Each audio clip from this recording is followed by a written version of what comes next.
네, 이 선생입니다. 8월 15일 시험 대비 TAT 1급 기출문제 테마학습 영상을 지금 보여드리고 있는데요. 지난 시간에 이어서 이번 시간에는 업무무관 지급이자 조정명세서와 그리고 건설자금이자 조정명세서를 두 가지를 한꺼번에 진행을 해보도록 하겠습니다. 뭐 앞전 시간하고 똑같이 그냥 대표적인 거 그냥 한 두 개 정도씩만 해볼 예정이니까요. 자, 여러분들 준비하시고 바로 들어가도록 하겠습니다. 자, 테마학습 시작합니다. 자, 제본 파일 가지고 계신 분들, 제본을 받아서 가지고 계신 분들은 파일이 아니죠. 참, 제본이죠. 제본 책자를 가지고 계신 분들은 업무무관 지급이자 조정명세서 그리고 건설자금 조정명세서 이자 조정명세서 오늘따라 말이 꼬이네. 37페이지를 먼저 보도록 하겠습니다. 37페이지의 부속 서류가 43페이지에 시작하는 건설자금 이자 조정명세서거든요. 자, 일단 여기를 페이지를 보시고 일단 출제경영 분석을 먼저 해보도록 하겠습니다. 자, 출제경영 분석을 보도록 할게요. 자, 8월 15일 시험 대비 출제경영 분석을 한 자료입니다. 자, 확대를 좀 해보면요. 좀 더 확대해 볼까요? 네.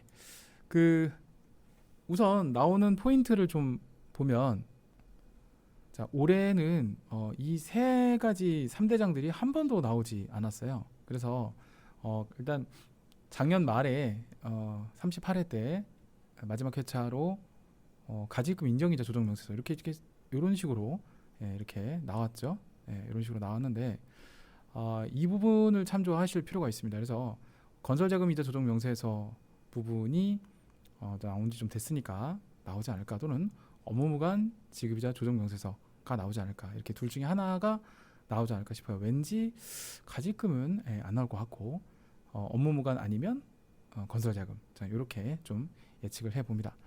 자, 그럼 업무무관 지급이자 조정명세서 갑과 을 요거 작성을 한번 해보도록 할게요. 자, 37회 최근 거 하나 먼저 해보죠. 주식회사 LT산업 되겠습니다. 상호가 비슷하네요. 제가 설립한 법인명이 LT에듀인데 좀 비슷하네요. 자, 낯익은 법인 한번 가볼게요. 평가 문제 가보겠습니다. 업무무관 지급이자 조정명세서 갑과 을을 작성하시고 되어 있는데 일단 을 먼저 작성하라고 되어 있고 순서대로 하시면 됩니다. 네, 갑 작성하면 되겠고 뭐 세무조정하라, 뭐 별거 없네요. 자, 세무조정 참고 자료인데 뭐 재무상태표에 반영되어 있다, 손익계산서에 반영되어 있다, 뭐 모르나? 그죠? 그 다음에 요게 좀 다르죠.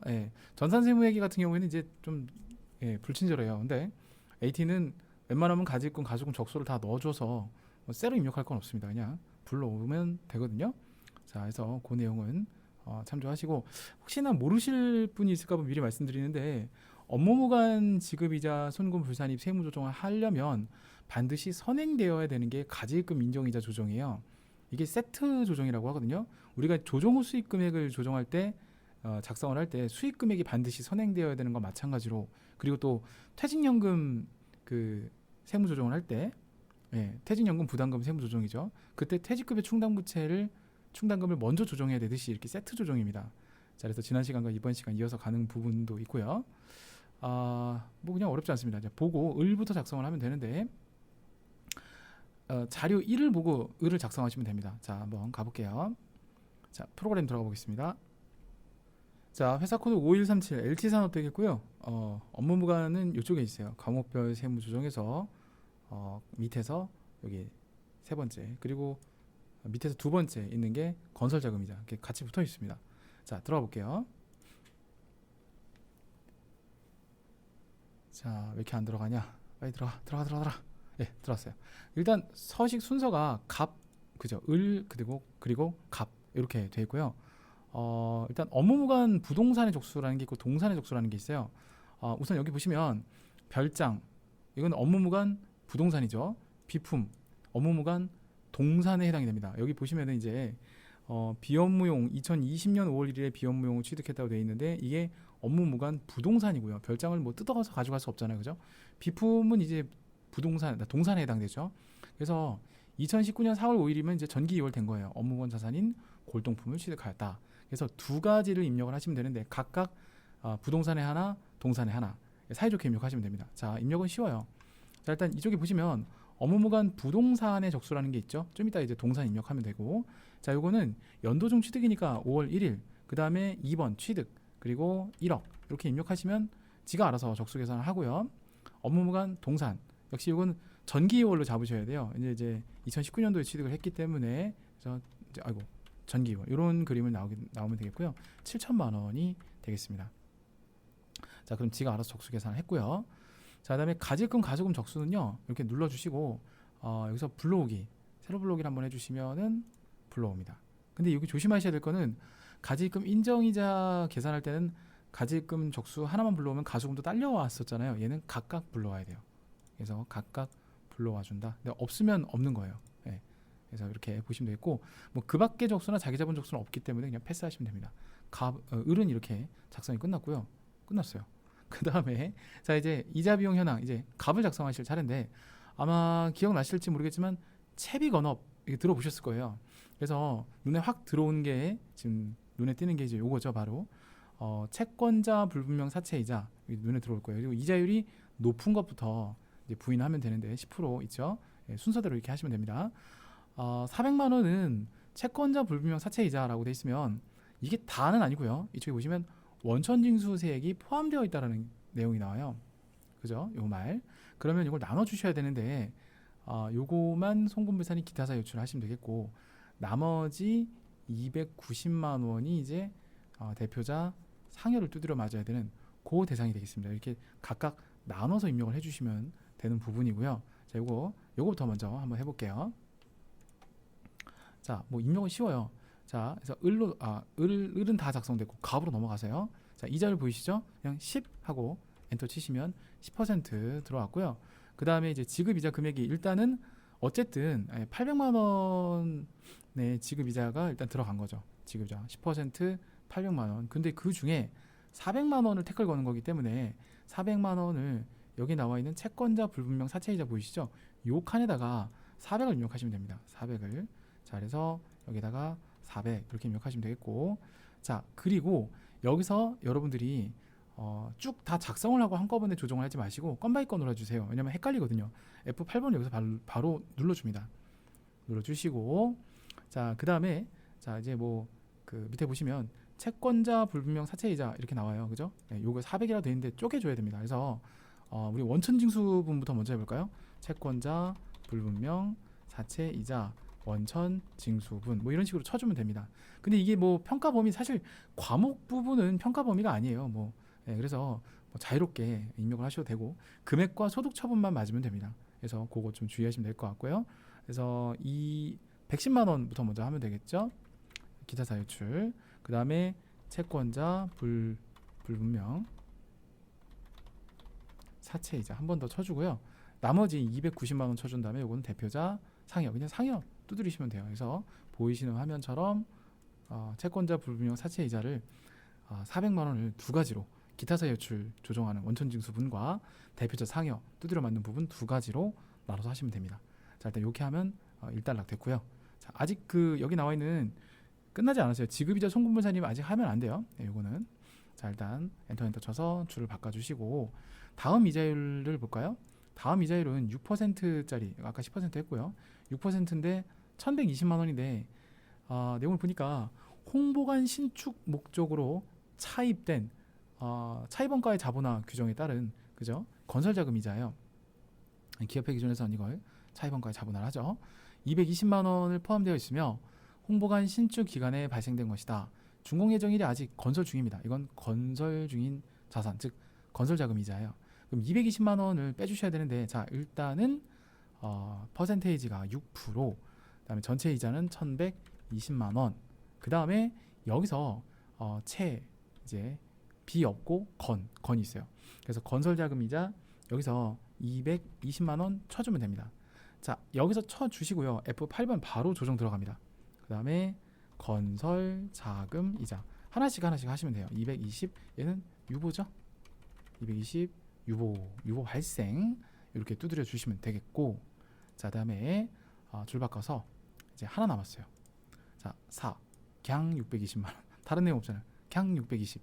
그러면 그냥 얘는 4% 620 엔터 두들 끝났어요.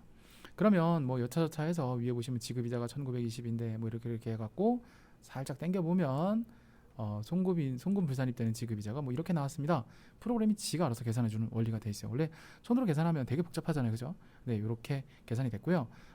이자율 연이율 일수가 우리가 365분의 몇이 아니라 그죠, 윤년을 적용하기 때문에 여러분들이 실제로 받아보시는 프로그램에는 현행 AT는 항상 현재 기준을 많이 반영을 하죠. 366일로 아마 적수 계산이 되어 있을 겁니다. 자, 그럼 다 됐고요. 요 금액을 세무 조정하시면 되겠습니다. F8번 눌러주시고 9824281 요것만 해주시면 되겠죠. 그래서 지급이자 손금 불산입 또는 뭐 업무무관 지급이자 하셔도 상관없습니다. 그래서 9824281 기타 사회 유출. 자, 그래서 조정이 4개나 돼요. 그래서 이렇게 서식 작성은 어렵지 않은데 조정이 그죠 많죠. 그래서 요거 빠짐없이 헷갈리지 마시고 잘 하시면 되겠습니다. 어차피 기본적인 입력에 대한 원리만 깨달으시면 이건 진짜 쉬워요. 법인세만큼 점수를 먹기가 좋은 파트가 사실 없어요. 전산세무 1급처럼 뭐 베베 꼬는 것도 없고, 사실 뭐 저도 전산세무 1급 찍으면서 엄청 뭐 이제 AT에 대한 얘기도 하겠지만 제가 봤을 때는 AT가 그나마 접근성이 용이하고, 순서를 만약에 잡으실 거면 TAT 2급을 먼저 하신 다음에 전산세무 2급을 하시고, TAT 1급을 하시고 전산세무 1급을 하시는 게 조금 합격률에 좀 도움이 돼요. 약간 좀 자신감도 얻을 수 있고. 그래서 AT를 하시고 전산세무 하시는 거. 옛날에는 전산세무를 하고 AT로 많이들 하셨잖아요. 근데 그렇게 하지 마시고, 제가 아직 이제 여러분들이 베이스가 전산회계 1급이나 뭐 아직 좀 베이스가 전산세무 2급 정도까지 왔다라고 하면 일단 여러분들이 AT, TAT 2급이나 1급을 먼저 해보시고 넘어오시기를 추천을 드립니다. 자, 어쨌든 그렇고요. 복귀 눌러줍니다. 예, 끝났어요. 저장 눌러주시고 빠져나오시면 되겠습니다. 자, 됐습니다. 다음 문제로 넘어갈게요. 자, 이번에 풀어볼 문제는요, 조금 오래된 문제인데요. 예, 난이도가 꽤 있었어요, 이 당시에. 예, 헬스식품 5118 회사 코드 18회 헬스식품을 한번 해보도록 하겠습니다. 뭐 계정세법 영향이 그렇게 없는 부분이라 예, 조금 옛날 데이터를 가지고 공부하셔도 크게 무리가 없는 그런 내용이 되겠습니다. 일단 내용 좀 보시면, 업무무관 지급이자 조정문서서 갑 작성하시고 갑을 을 작성하고 갑 작성하고 조정하고, 뭐 연일수는 366일 뭐 됐고, 업무무관 가지금 가수금이 없다고 하는 얘기는 그죠, 불러올 필요가 뭐 없다는 얘기예요. 적수 계산을. 그러니까 업무무관 위에 있는 동산이나 부동산 적수 정도만 계산하시면 된다는 건데, 이따 한번 제가 있는지 없는지 한번 불러와 볼게요. 자, 그럼 한번 볼게요. 아마 문제를 좀 어렵게 냈는데 예, 불러오는 절차를 좀 줄여서 예, 학생들 부담을 좀 줄여주려고 한 것 같아요. 자, 일단 자료 1번 업무무관의 자산 현황 적수 계산을 위해서 투자부동산과 토지가 있어요. 각각 1억 5천, 그 다음에 2억 5천, 2억 원 이렇게 있는데, 참고사항을 보니까 2016년 4월 1일부터 업무무관 자산이면 전기 이월된 그죠 업무무관 자산이 될 것 같고, 자, 그다음에 토지 한 번에 입력할게요. 8월 1일 날 건축 건물 신축 목적으로 취득을 했는데 5년이 경과한 2020년 8월 1일부터 업무무관 자산이라고 되어 있어요. 그러면은 신축 계획이 없다가 언제부터 됐는가, 이걸 보는 건데, 요게 둘 다 부동산이잖아요, 그죠? 예, 둘 다 부동산인데 8월 1일부터 분류했다고 되어 있기 때문에 뭐 앞에 얘기는 다 건너뛰셔도 됩니다. 2020년 8월 1일부터 업무무관 자산의 취득으로 놓고 가시면 됩니다. 나머지 뭐 위에 있는 거 전기 이용하시면 되겠고, 요거 한번 먼저 해볼게요. 자, 화면 먼저 들어왔. 아이고, 죄송합니다. 침 삼키다가 살에 들렸어요. 뭔지 아시죠? 침 삼키다가 살에 들렸어요. 뭐가? 자, 그래서 업무무관 부동산이에요, 둘 다. 아까는 이제 비품 동산이 있었잖아요. 얘는 둘 다 부동산인데 같은 칸에 입력하시면 되는데요. 1월 1일 자, 전기 2월 1억 5천 요거 먼저 입력하시면 되겠고, 8월 1일 건물은 그러니까 이제 전기 2월 된 거고요. 밑에 있는 게 토지죠. 토지는 2억 원인데 얘가 이제 취득해서 8월 1일자로 취득한 게 되는 거고 2억 이렇게 들어가시면 됩니다. 요것만 주의하시면 돼요. 그러니까 요거 다시 한번 보여드리면 요것만 입력하실 때 주의하시면 되겠어요. 그러니까 업무무관 자산이 된 날짜부터 이제 기산점을 잡으시면 된다. 뭐 그런 내용이거든요. 자, 그다음에 업무무관 동산 없고 가지금 없고, 뭐 한번 불러와 볼까요? 이게 안 되는데. 원래는 안 불러와야 되는데. 잠깐만, 또 이게 있나? 없어. 근데 어쨌든 문제에서 이거 지금 불러왔는데 되게 지금 생뚱맞은 상황이 되는데, 업무무관, 그러니까 이제 업무무관 가지금과 가지금은 없다고 되어 있기 때문에 불러오지 마세요. 알겠죠? 예, 큰일 날 뻔했다. 예, 근데 여기서 그냥 넘기시는 게 답입니다. 예, 갑으로 갈게요. 아 쪽팔려. 아 쪽팔려. 자, 그리고 이제 이자 비용 현황. 근데 잠깐. 얘를 먼저 봐야 되는구나. 자료 2. 업무부관 자산과 관련해 발생한 비용인데요. 세금과 공과 280만 원인데 투자 부동산에 대한 재산세 납부액이라 되어 있어요. 요거 여기서 바로 손으로 조정을 좀 해주면요. 얘가 업무부관 자산에 대한 재산세 납부액인데 이게 뭐 출처가 명확한 국가 등에 납부를 했을 거 아니에요, 그죠? 그래서 얘는 손금 불산입 되는 게 맞고요. 취득원가를 구성하는 게 아니기 때문에 280만 원 기타 사회유출로 소득 처분을 바로 두드려 패면 됩니다. 자, 요걸 한번 먼저 조정을 하고 들어갈까요? 자, F8번 눌러줄게요. 자, 그래서 업무 무관 뭐라고 할까? 부동산 재산세 뭐 이렇게 여러분들이 편하게 쓰시면 됩니다. 280만 원 기타 사유출 요거 먼저 하고 갈게요. 보통 요거 까먹고 안 하시는 분들이 종종 있어요. 그래서 안 까먹으려고. 근데 뭐 변한 건 없어요. 예, 이건 2번은 사이드로 별도로 조정을 해야 되는 거기 때문에 예, 일단은 이렇게 하시는 게 맞고요. 그다음에 자 3번 이자 비용 현황 볼게요. 8% 6%가 있는데 당연히 이자율 높은 것부터 낮은 것 순서대로 하시면 되겠고 원천 징수세액이 없다고 되니까 400만 원 다 채권자 불분명 사채이자 뭐 요거는 좀 쉽네요, 그죠? 자 바로 입력해 볼게요. 8%. 네, 그다음에 지급이자 785만 원이죠? 네. 그다음에 채권자 불분명 사채이자가 400. 여기까지 하시면 되겠고 여기서 바로 F8번 하나씩 하면 돼요. 그래서 채권자 불분명 사채이자 그리고 400 상여 이렇게 두드려 패면 되겠고요. 그다음에 6% 그죠?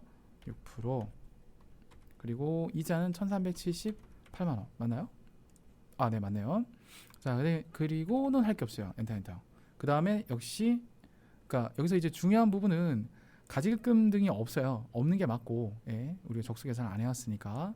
그 다음에 지급이자 송금 불산입되는 금액이 좀 많긴 하지만 요 금액이다. 1482만 5799원 366일로 적수 계산을 한 그런 내용이 되겠습니다. 그러면 자 F8번 합계 등록 자 지급이자 손금 불산입 또는 업무무관 지급이자 뭐 하셔도 상관없어요. 여러분 편한 대로 하시면 됩니다. 14825 799 기타 사유출 이렇게 하시면 되겠습니다. 자 됐습니다. 자 이것도 저장하고 나오시면 됩니다. 자 됐고요. 자 이번에는 건설자금이자 조정 명세서를 할 건데요. 요거 한 개만 딱 해볼게요. 그래서 뭐 어차피 패턴이 다 똑같기 때문에 제본 구입하신 분들은 이제 정답 해설 제가 다 보내드렸죠. 그래서 그거 보고 참고하셔도 크게 관계없습니다. 패턴이 똑같아요 진짜. 예, 방법도 되게 간단하고 그래서 건설자금이자 조정명세서 중에서 이제 그냥 하나 콕 집었어요. 그냥 29회 호송상사 요거 한번 해보도록 하겠습니다. 우선 시키는 대로 하면 됩니다. AT는 진짜 편해요. 시키는 대로 하면 돼요. 평가 문제 건설자금이자 조정명세 작성하시오로 되어 있고 2번 특정 차입금 건설자금이자 계산명세 그리고 건설자금이자 조정 그다음에 소득금액 조정합계표 이렇게 순서대로 가면 되는데요. 우선 이제 먼저 2번 프로그램을 띄워놓고 할게요. 이제 먼저 들어왔죠. 여기에 나와 있는 순서대로, 그러니까 그 주황색 지금 표시되어 있는 부분 있죠. 1번, 2번, 3번 이렇게 올라오라는 얘기거든요. 그래서 1번을 먼저 작성하면 되는데요. 건설 자산명이 나와요. 공장 신축 사용이라고 되어 있고 여기도 공장 신축이라는 말이 나오니까 공장 신축이라고 하시죠. 네, 공장 신축 또는 뭐 공장, 공장 이렇게 할게요. 그냥 저는. 그 다음에 대출기간명 아까 이제 국민은행이라고 봤었는데 직접 치셔야 되거든요. 대출기간명 국민은행 특정 차입금 그죠 나왔죠. 그리고 차입 1이 나와요. 차입 1은 이쪽에 보시면 이제 차입 1이 차입 기간이 이렇게 나오잖아요. 그죠? 예, 이렇게 뭐 이자 계산 일수 244일은 지가 알아서 계산해 줍니다. 그래서 이렇게 보이죠? 요거를 이제 입력을 하시면 되는데 여기다가 2020년 5월 2일 그 다음에 차입 금액이 이쪽에 보시면 공장 신축에 사용한 게 36,500 여기도 밑에 나오죠. 36,500이에요. 36,500 실제로 건설에 소요된 이자를 얘기하는 거죠. 그 다음에 이자율이 나오는데 여기서는 운용자금에 신경 쓰시면 안 되고 요거 5% 요걸 보시면 돼요. 5%죠. 그래서 5 엔터 이렇게 치시면 됩니다. 그러면 이제 다 나왔고 단기 지급 이자를 계산해야 되는데 단기 지급 이자는 여기 있어요. 이미 다 계산해 놨어요. 원래는 이제 이게 없으면 계산해갖고 이렇게 해야 되는데 이게 다 해놨어요. 그냥 이거 두드리면 돼요. 그냥 이거만큼 쉬운 게 없어요. 자, 그래서 12 166 666 이렇게 하시면 되겠고, 준공일 또는 준공 예정일이 나오는데요. 언제인가요? 공사 기간이 보이죠? 여기서 조심하셔야 될 거는 차입 기간을 입력하시는 게 아니라 공사 기간을 입력하는 거예요. 여기 기간이 한 번 더 나온 이유가 괜히 나와 있는 게 아니에요. 그래서 여기 나와 있는, 그러니까 차입일자는, 자 다시 한번, 차입일자는 요 날짜로 하시는 게 맞지만 공사의 준공일은 이걸 갖고 하시는 거, 입력하는 게 틀려요. 예, 그러니까 잘 보고 하셔야 돼요. 자, 그래서 2022년 12월 31일입니다. 그래서 2022 1231 이렇게 해주시고, 그 계산 일수, 참 이거 참, 예, 지가 계산한다고 했는데 죄송합니다. 계산 일수는 여기 있어요. 이자 계산 일수는 여기 있습니다. 요거 244일, 공사 일수가 아니라 244일 저기 있는 거 하시면 돼요. 그러면 244 엔터. 자, 그다음에 건설자금 이자 계산 대상 금액, 일단 이게 전부 다죠. 단기 지급이자. 왜냐하면 이제 여기서 보시면 전액 이자 비용 처리했다고 되어 있잖아요, 그죠? 1,830만 원. 근데 1,830만 원에 대해서 차입금에 대한 이자가, 이거 두 개를 합치면, 그러니까 이 두 개를 합치면 얘가 나오긴 하는데 얘만 대상이잖아요, 그죠? 일반 운영자금은 상관이 없지, 건설자금 이자가 아니니까. 1,216만 6,666 이거. 그래서 복붙하면 돼요. 그냥 복붙 이렇게. 그러면 저걸 다 두드려 맞겠죠? 왠지 저걸 다 두드려 맞을 것 같지 않을까요? 그죠? 예.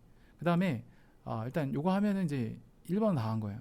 그 다음에 2번 건설자금 이자 조정을 작성하시오. 이제 요걸 해야 되는데 여기서 이제 몇 가지가 또 필요합니다. 여기서는 자, 2번에 대해서는 사실 건드릴 게 없는 게, 왜 건드릴 게 없냐면 1번, 2번, 3번 순으로 가는데 여기 안에 혹시나 공장 신축 사용, 그러니까 여기 있는 것 중에서 일반 운용자금, 그러니까 특정 차입금 말고 일반 차입금에서 그 차입원가 자본화 대상이 만약에 있다면 그걸 계산하는 칸이 여기에요. 근데 없어요. 없어서 바로 여기 올라가시면 됩니다.